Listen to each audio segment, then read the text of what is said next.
It's Dave Beasley, New York Bassworks. I'm here with the UK's own Dave Baker. He's over here to pick up instrument number 5. Yeah. How did that happen so quickly? That's a good question. Yeah. That's a good start-off question. That is how it happens, isn't it? Yeah, it is. So you're picking up number 5, which is a Cremona 5-string. Yeah. I'm really blown away by the whole thing, actually. Should we talk about it a bit? Sure, absolutely. So, because Bees and I first met when you had a bass shop, right? Correct. And at the time, we were talking about New York Bassworks basses. Bear in mind, this is what, 20... It's got to be 20 years ago. Yeah. Feels like 20 years ago. At least that. I definitely could barely afford what I was buying. And I couldn't afford, at the time. But we talked about this bass then. So, this was like, it was a walnut top. Maybe the body wasn't determined, but it was...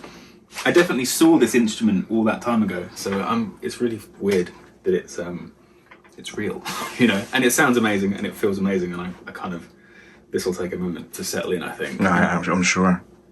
Well, what is it that you saw originally that put you on, that put us on your radar?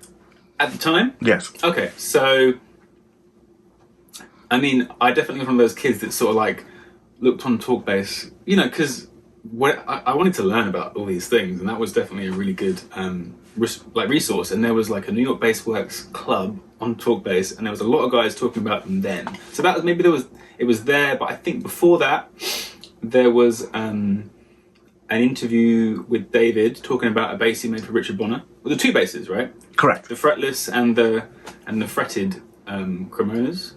Right. Yes. Mm-hmm. Okay. That was probably 2006, 2007, that sort of thing. So I remember reading that and just being fascinated by the process. And, Dave talks about how he builds basses and how he built Richard's bass. And, the idea kind of really resonated with me because I think my dad's an engineer. And so even then, a lot of the other basses that were around didn't really feel, I don't know, like they were it. Right. Things I'd played, things I'd seen as a kid, but still, like, I think he's always brought me up in this way of being very analytical and detail, and so lots of things they just weren't doing it for me. Or I just didn't think they were worth what they were asking for it. Right. And maybe they necessarily weren't. Yeah, like they weren't worth it. That's what I'm going to say. To me, anyway. But the way that Dave talked about how he made instruments and sort of what I was hearing, there was some. I think Richard used those basses on some albums at the time, and they sounded amazing. Heard nothing like it. So, yeah, but I was a kid, so it's here we are, all these years later. But yeah, it was around that sort of time. So this bass has been in my mind for most of my adult life, I'd say. And then, obviously, we came around a few years ago. Right. We you and I reconnected. Mm-hmm. On the phone. What did we just decide it was? 2017? I think it was 2017. Yeah, right. Maybe 2017. Yeah. Yeah, I remember where I was, and so until recently, I had a beloved 63p bass that was a special order P at the time with an ash body that sounded amazing, and it was a gift from a friend actually, so basically. That was my only bass, really, that I used. That was the vintage 63. Yeah, a real right. 63, not a new one, like right. An actual, and it was in really good condition as well. Very particular sound to it. But obviously, it's an expensive thing, touring. Right. I was getting a bit worried about it. So when we initially started talking, I think the reference series was in full swing, but there wasn't a P yet. There was a P prototype, but it wasn't officially part of the line. Just we weren't serious about it. Okay. Just then. I think we had a chat, and I said I loved this bass, and if you could make me something that was reminiscent of that bass, and then I think a few months later you were like, check this out, and I get this, and I'm in Sweden on tour, right? And it's really cold, like minus whatever, like it was snowing, my hands were frozen, and I get this email, and I call you right away. Yeah, but I think I sent you a picture. You sent me a picture of the bass. Yeah. And so I just called you, and it must have been like I don't know, 7 a.m. or whatever for you. I was awake. Yeah. And yeah, so then we sort of, I was like, I'll have one, we'll do it. And I think we had lots of chats about the 63, and Dave had me take lots of measurements and weigh things. Right. Even take it to a tech to have the pickups, you know, just to make sure we could make an instrument that was within the right kind of parameters. Yeah. Right. Well, yeah, we took it to the molecular level. That's it, yeah. Just, to try and nail this thing. Because you were very specific about what you wanted also. I was, yeah. Right. I remember I was very like, I was very dialed into that bass. Yeah, so I come to New York sometime later to try out a few basses that you guys had made, because we had a few variations just in case. Yeah, right? we prepared 3. That was it. Yeah. Yeah. It's so funny. And I come along, and I think immediately I knew before, because I got like Dave was like, "Oh, Baker's here," and then like, I'm coming over, and before you got here, I was like, "It's this one." Yeah. It was that immediate. Yeah. But I came here thinking, okay, well, I guess this bass that they're making will be, the spare or the one I use when I want. But immediately I was like, oh shit. And my 63 sat under the bed for a long time. I'd take it out for sessions, but it ended up being a real thing of like, neither sounded better or worse, but it was like I had 2 60s P basses, because I let the strings get old, I did the whole thing. Right, flat They had a rounds. good kind of setup. Yeah, I wanted the sound, and it still has that sound and that setup. So in that environment, under like the microscope, with some really amazing engineers and people around me, like everyone's kind of like, okay, for this track, this one works better. But often often you like Dave's bass, the NYBW would be the one that everyone would pick, and the notes were more in tune and no dead spots, and it's more comfortable. Right. The radius is nicer. It's a bit more consistent string to string. So over time, the old favourite went under the bed, and then with my friend's blessing, who bought it for me, I sold her, and well, there's Oh, that's what you did. yeah. Oh, I didn't know. I sold that bass You sold the 63 to buy and to finance the Cremona. Oh my God. Yeah, that was the I was hanging on to her, and then when we talked about this bass, I was like, okay, Wow. one in, one out. I didn't know. Yeah, I didn't. she paid for that. Wow. Well, so And we're full circle. we're full We're circle. full circle in that. But there's other bases. Right. Of course. But you the point is, you felt comfortable enough about Immediately to let it go. Within, I think I got home and I started using the new one right away. And once Right. I got the setup kind of dialed in, I was really happy. And I was like, it was like a whole eye-opening thing for me, because suddenly I had the sound that I'd been using for years, but I had an instrument that would not get in the way at all, and it was just up to me to do the thing, whatever Right. the thing is. So I think coming over here, coming over here, and that whole thing has been huge for my growth as a musician, because I stepped out of a box into a new one and found a new instrument, and it's like, and I have this relationship with you guys, and you're a fountain of knowledge in every way, and like it's the instrument changed everything for me, basically, is what I'm saying. And I very quickly, the old one went under the bed, and I just only took out the P, and then at some point there's an RS5, a beautiful RS5. There's 2 of them. There's 2 of them. There's a fretless and a fretted, and they ended up kind of becoming the main basses, really. A thing I thought I'd never do, which is play a 5-string as well. Right. Because I was very like vintage, like I was in that lane, and then slowly I was like, okay, and there's a J. What do we call that one? So RS422. Okay, yeah, J. Yeah. So like, I'll show pictures. okay. Yeah, so there's a beautiful jazz bass as well, and so when I do sort of more typical recording sessions where I'm trying to kind of like ape a sound, or like does that translate ape a sound like into American? Maybe not. Different. Yeah, as I said, that's not right. I'll go back. No, it's fine. So when I do like recording sessions where I'm trying to kind of copy more typical sounds, like Fendery sounds. Right. Okay. The J and the P, like, they're the best versions. I mean, the only other option would be to have 60s examples of those, and they're not all that good. Like, you know, you'd be hunting for years to find Right. a P and a J that were as good, like, sonically as the basses David made only a few years ago. And then, Right. you know, there's all the other things that the build quality isn't. It's just they really do the job that people need. It's amazing. I used to have a stigma about like a modern custom instrument, that it wouldn't, Right. that I couldn't use it in a real world for me at the time, like working situation. But no, man, they sound every bit as good as anything else. As long as, you know, if you want them to sound like that, they can. If you want Right. a more modern sound, Dave can do that. If you want a very particular thing, I feel like he could probably do that too, right? Well, I think one of his biggest strengths is the fact that people want the vintage Yeah. vibe.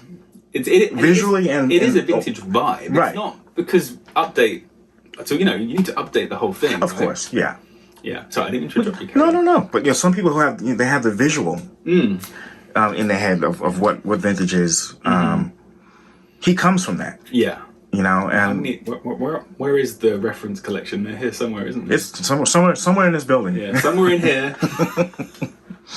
But you know, that's his library. That's his tonal reference point, which is nice. It's not necessarily mine, but I get it, you know. And I think a lot of people really resonate with that. And Yeah. I think Dave has a real, a wide breadth of understanding what bass can sound like. Right. I mean, he definitely got it. When I said, I remember this is, I can't say it, can I? I remember this when I was talking about what my P bass sounded like. Dave said, "Open up the cavity. What's the code on the cap?" And I told him. He was like, I mean, he told me. he told you the code. He's Yeah. like, okay, open up the cavity. Now, from what you're describing, that code is going to be this. And I was like, fuck me, it is. That's when I knew. That's when I was like, take my money. I trust, because you know, London's Right. a long way from Massapequa, Yeah. and that's when I knew that I'm in really safe hands. And I was just like, cool, whatever. Like, I'll just, okay, we know what I want. You just do your thing. I've never trusted anyone that much with it, because it's a big thing, you know. It is. I immediately was like, you know, it's. I gotta say, I was impressed with that also. It was like a magic trick, Yeah. you know. Bigger car, any car. It was amazing. Right. Yeah, no, that was very. That was the moment I was like, okay, Yeah. here we go. That's it. Yeah. Yeah. He just has this wealth of information. Yeah. You know, that maybe on the surface seems like useless information, but in the context of building a base, it's like, Yeah. You know? that was the clincher. Yeah. Yeah, and I've been so happy with the instruments. I did a session job recently just before I came here, and I needed a hollow body bass, so I borrowed a friend's 67 Harmony, the double cut harmonies, you know. And I realised on the session after a few days that this was the first time since I collected, should I say, the P in 2019, that I had played a bass that Dave hadn't made for anything longer than 30 seconds. I mean, I think that says it all, doesn't it, really? it says it all, yeah. Yeah, I sold everything else. All my basses have Dave's name on them. Or Wow. yeah, and, you know, have been made by his hands. And that, yeah, it was really strange. I'm a complete convert, you know? It's a tremendous, vote of trust, you know, that you're able to do that. You know, let go of tried and true instruments. Yeah. I'd had that P for, I don't know, 7-8 years or something, and I was very like, oh, okay, nothing is more obvious right now than just to let this go and move on, because this is where I should be. It was like, you know, blindingly obvious.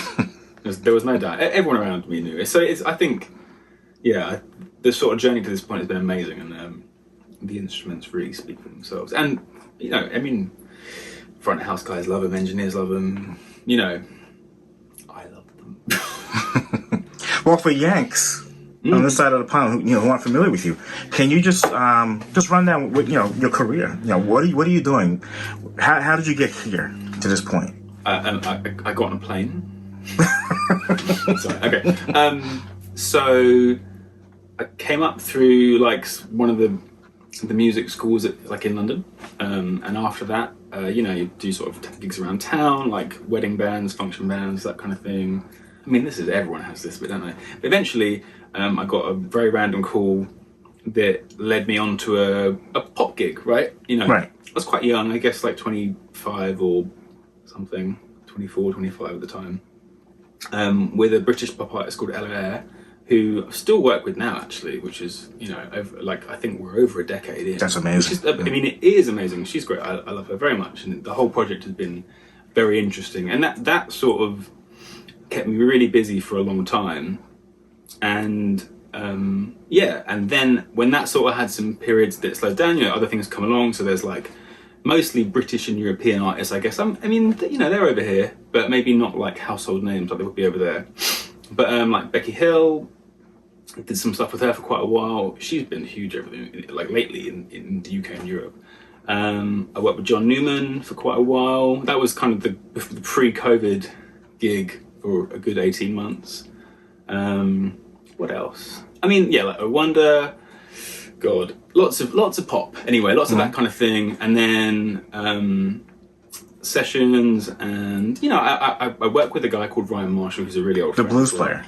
I love working with him because he's just like such a real musician. He plays everything. He can, he'll be, he doesn't need me. That's what I'm trying to say. He doesn't need to hire me for the recording session. He could do it, and it would be great. So I love doing that. And then, like whatever kind of other session things might come along. So just before I came here, I was recording the music for a show on Fox called Name That Tune. I think it's season 4 we just did. A very good friend of mine, Dave Troke, who's a London bass player, put me onto that job because he was unavailable, which is, that's how it works. And right. Bless him, because it was a lovely job with some lovely people. But 5.5 weeks of recording, the music for the show.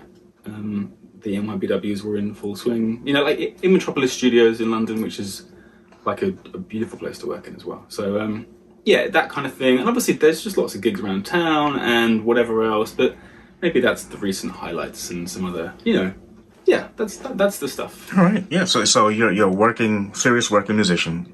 And you choose you choose your weapons wisely. I mean, basically, very much. They couldn't. They couldn't be anything better. I don't think. For me, I don't think there's anything better around. I don't believe it. This is it. I'm certain that I'm in the best company. No, we appreciate you. Oh, thank you. We appreciate you saying that. No, it's the truth. I'm a terrible liar. I wouldn't be able to say it otherwise. Well, talk about your new bass a little bit. Okay, cool. Yeah.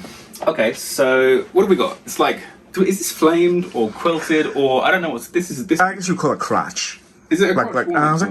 It's flamed. It's like a flamed claro. It's really beautiful anyway. Yeah. That's what it is. Yeah, we've done a few basses with that. Yeah, there was the RL6 recently that came through, wasn't it? That had a similar, and actually the fretlist that I played, that was the Mark Verdino's, had a similar top. Yes. And so ash body, maple neck, yeah, and then just is it Madagascar or just regular? It's kind of hard to tell. I think it's Indian. It could be Madagascar, but I think it's Indian. It sounds great anyway. And then just the tried and tested NYBW custom shop pivot, which is kind of like a Dave design, right? Yes. They sound amazing. Yeah. So and actually these are in my. Both of the RS5s. Right, you get the fretless has the single. Just the one. Right. And then the fretted has the compensate. What do you call that? Well, he pulled the neck pickup back. Yeah, so the pickup's about here, isn't it, or something? So it's like in line with the P bass pickup thing a little bit more. Yeah, we also call it like the modern, a modern space. It definitely is that kind of sound. Right. It's all a bit tighter in the low. It's gorgeous. I love that bass as well. Yeah. And that's. I'm going to show pictures of all these basses. I love the treatment of the black top and the ash body. That was all you. That was that was your idea, man. Because you were like, I remember exactly because we were talking about Mark's bass and I was playing the fretless and I was like, man, I need one of these. And then I was like, well, actually, maybe I need a fretted too. And then I was like, oh God, I just spent like a lot of money. And like I was sat here, you know. Oh God, I remember it so clearly. And I was like, oh shit. And then I was like, I love the look of this, but at the time I maybe wasn't ready for, I wasn't as comfortable with myself enough to have such a beautiful top. I thought I might, you know, I just wasn't there. I wasn't ready. But so we talked about, and I you know, I almost everything I wear is black. So I think a black instrument was very fitting. And then you were like, we could just do a black top, man. That'd be cool. Yeah. I've never seen that before. So yeah, I get a lot of like kind of compliments about that bass. Just that the aesthetic, you know. It's stunning. Plus with the roasted roasted maple neck as well. Roasted maple. That bass is so gorgeous. They're all gorgeous. I mean, you're gorgeous. You're gorgeous. I'm very, very, like, you know, blessed to have the instruments and grateful and that kind of thing. They're wonderful, you know. It's definitely. I can't say it enough, man. They're so good. We're just pleased that you're satisfied and you know, use them to make a living. Yeah. No, I mean I'm not worthy. Yeah. That's how I feel. Well, I think that's the most satisfying thing for both of us is to know that, you know, you're putting food on your table with the instrument as it was intended. You know, yeah, completely. Anyone can buy one. Yeah. You know, we're not saying, you know, this strictly for professionals, but when you see a professional, you know, after using the instrument and it's performing and it's as designed and, you know, it's bulletproof. Yeah. You know, that's really what, you know. And it's a really lovely thing to get, like, because I'd not really had instruments made for me before, and I didn't really understand that there's like a settling in period where the instrument kind of just, you know, because they sound great when you get them, but then they get wider and they get deeper and they get, there's more, I don't know, like more interest in the sound. All these things kind of nuance, that's what I'm for. There's lots of nuance in the sound and these things just start kind of popping up. And that's a really I remember I was calling you like, dude, today it just sounds like this. And it's like baby's first steps. It literally, but I mean, it's such a fascinating experience to go through as you're getting to know this thing that you obviously spend so much time with. So, you know, maybe I'm romanticizing it a little bit, but I find it such like, it's a beautiful thing to understand, to do this, you know, this instrument is like becoming more, it's crazy. It's becoming one, because before it was an instrument, it was random selections of wood. It was a tree. Right, it was a tree. now it's a bass. It's a bass that's coming into its own. Yeah. You know? Yeah, man. Would you care to play a few notes on it now, or? Yeah, well, let's keep on talking. I'm not done yet. Let's what else do you want to know? Let's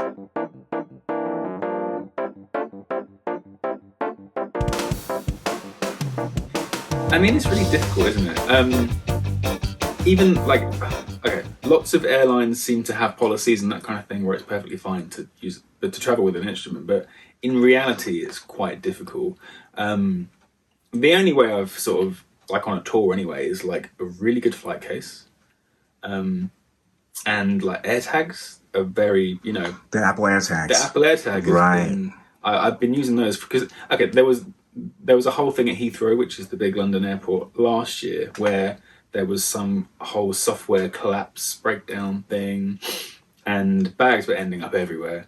And I happened to not have to go anywhere at that time, but I had friends like walking through the airport, and they're like, "Look, it's this, dude. It's your rig is like here," and sending people pictures of like your lost guitar. I can see the labels. Oh my god! Like, or like here's half of the fly rig for this band, and it was, you know, because they're all labeled and stuff, and there's like 19 cases just piled up over there. So that, you know, there's a lot of that kind of thing. So like that's when everyone AirTagged everything, because, you know, it's a nightmare. And I was turning down things that were like quick, like spot dates. Like it was just like, it's not worth it, because I can't, like, losing my bass for a week is expensive, you know, like, you know, it's expensive in time and stress, and it's just not worth it. So yeah, I mean, sometimes also, like, you know, you people try and rent things for you, but I mean, I never want to do that. Yeah. So yeah, a really good flight case. I have an Enki, like a double case. I've been looking at the Caltons, which are made in the United States. They're made here, yeah. They look amazing. They're a bit pricey, but I think when you have an expensive instrument, it's worth it. Well, yeah, it's a reasonable priced investment, you know, considering the thing that's going inside. So I wouldn't be surprised if there's one in my future at some point, you know. Yeah, and then, I mean, with this bass, I bought a seat for her, this beautiful lady. I bought a seat for it on the way home, so this bass will fly next to me because I want to keep it close. And I think sometimes that's like, especially on a European flight, that might be the best option sometimes, because the flights aren't expensive, the seats aren't expensive, should I say. And if you call the airline, there are allowances for them. Do you know this? Like, to a degree, yeah. So if you call the airline, that like you can, they remove the insurance and the tax because it's an instrument, it's not a person. So the seat ends up becoming a bit cheaper. I imagine it's the same over here. That's good to know. Yeah, actually, no, because I nearly booked an American Airlines flight and it was possible, but I went for a BA flight, which is British Airlines instead, or British Airways, should I say?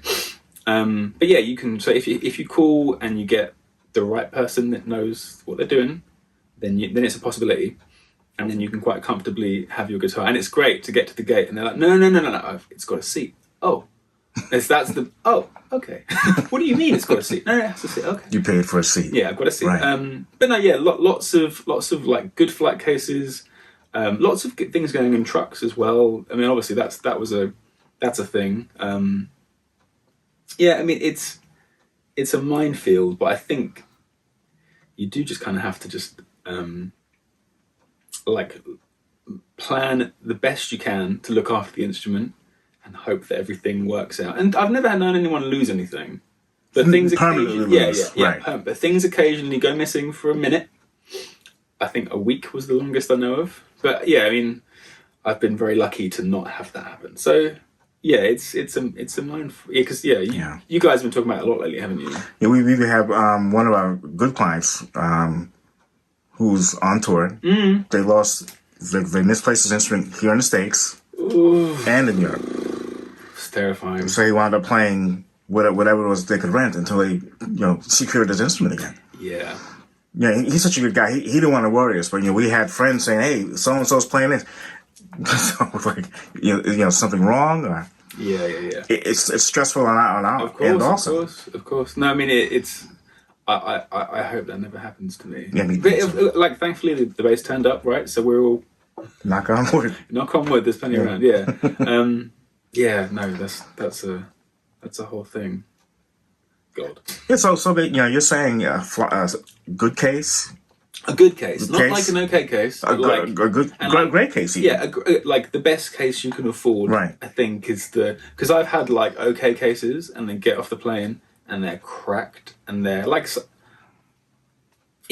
on 2 separate occasions I've paid less than I won't get the best one, I'll get this one, and then the one I bought is good for one trip because it broke. It's disposable. Yeah. It's so like okay, I bought it twice, so I could have bought the thing I was going to buy anyway.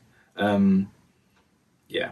And not to mention, hey, you're making a living with this instrument. Yeah. So you want to protect, the thing that puts food on your table. I mean, it's not even just that though, is it? Because like, okay, that's my bass now. They're all my basses currently, but these instruments will long outlive me, hopefully, and they should be looked after. I'm a custodian, really. I'm not like it's not. Yeah, so they need to be looked after because it's not a disposable thing. It's a handcrafted instrument, So yeah, when you have to fly, you should really look after them. And I really believe that it's not something to mess about with. And I think if anybody questions that, they should just pick one up and they'll understand why I think that. Yeah. Perfect. I love that. Yeah. This is a great point. It's a great point of view. Yeah. For people to hear. You're a custodian. Yeah, I think that's the deal. I'm trying to think. I definitely got that from someone else. Someone said that to me once, and I was like, "Oh my god, it's so true." Like it's not. With any luck, it will have a long life after me. Like a Stradivarius. Yeah, or a fine Steinway, or anything like that. Should be going for centuries. Shall I plug her in? Yeah, why not? So, what's the Ryan? Is the Trickfish guy, right? Yeah, Ryan Owens, Trickfish. Bless him.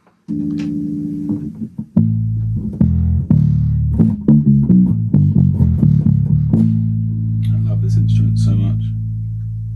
It's crazy.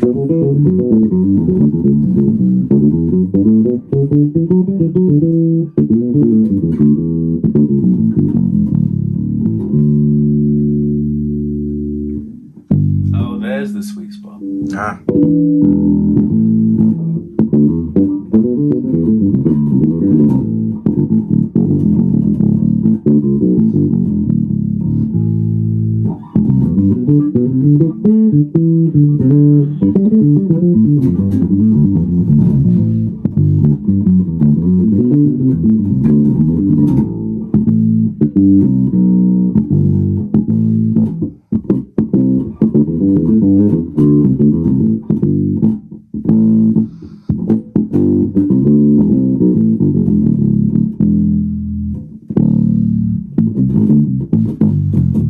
Yeah, it's all in there, isn't it?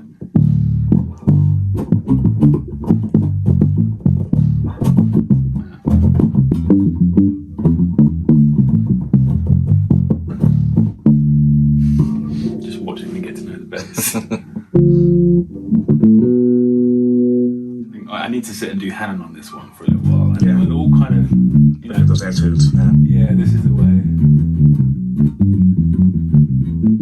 David got the instrument. David hit me onto this stuff. I was not doing it until before. I had to play when I played violin. Did you? Yeah. It really, for me, like helps you dial in everything.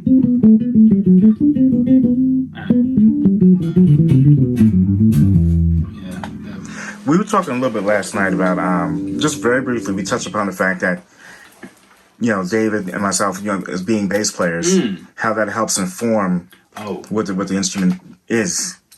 Well, okay, that's a really cool thing, because I think the instruments wouldn't have the level of nuance they had if it wasn't for you guys being able to play. I mean, you both extremely accomplished would be an understatement, to say the least. You both sound amazing. So I think, it's not just like a repairman kind of luthier kind of vibe. It's like, you guys can really do it.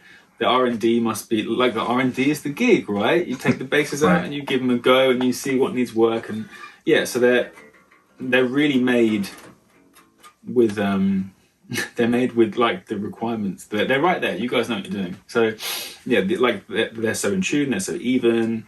Like the fretwork's impeccable. The ergonomics is the thing as well. Yeah, that's very key. Yeah, I mean that's a big part of why I don't play anything else, because I put it on, pick it up, put it on, and I just kind of go, oh, this feels really uncomfortable, like on my body, in my hands, in a way that these basses never do. They've just I mean it's that whole thing. And I think you guys really like being able to R&D and test, and over all this time, the outcome is amazing, man.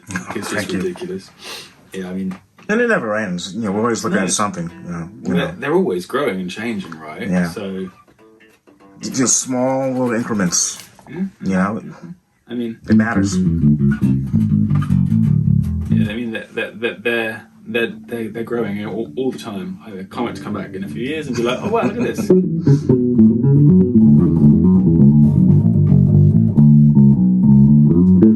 I think that's what puts you guys ahead of most.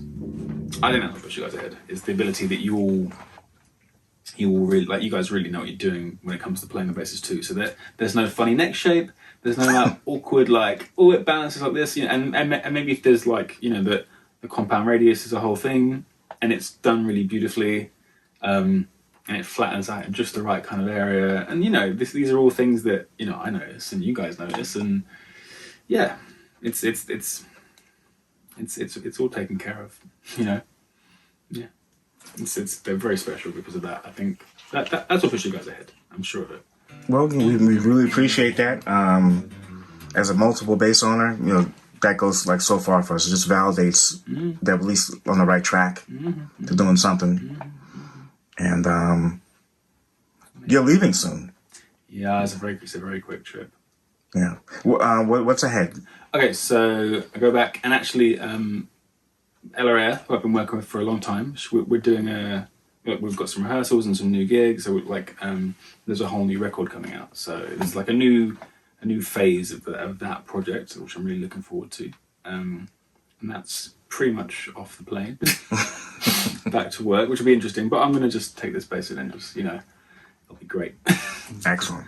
Yeah, and that's another thing actually, is I could definitely pick up any bass in here and just quite comfortably go and do a gig, because they all kind of feel the same.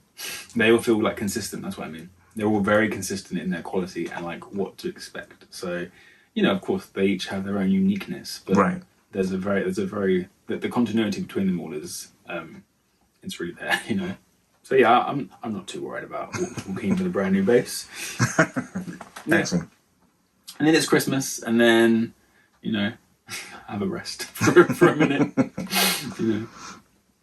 Well, you know, we'd like to wish you safe travels. Thank you. We appreciate the friendship and fellowship, brotherhood, and the journey continues. Oh yeah, I'm sure there'll be more. Thank you so much. Thank you. Thank you for having me. You're most welcome.